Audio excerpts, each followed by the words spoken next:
Mayroong mga nangungumpisal, nangangatwiran pa kapag sinasabi nila yung kanilang kasalanan. At ang palagi kong paalala, sa kumpisalan, hindi na natin kailangang mga twiran. Kasi alam naman ng Diyos ang dahilan kung bakit natin nagawa ang isang kasalanan.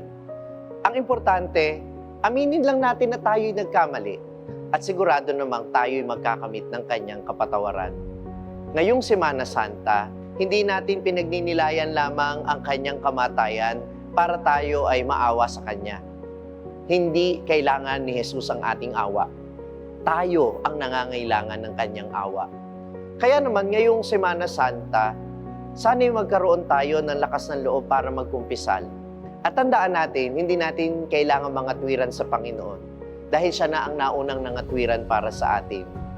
Ama, patawarin mo sila sapagkat hindi nila alam ang kanilang ginagawa.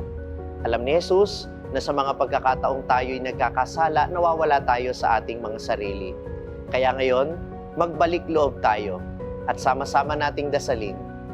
Ama, patawarin mo kami sapagkat sa mga pagkakataong kami nagkakasala, hindi namin nalalaman ang aming ginagawa. Amen.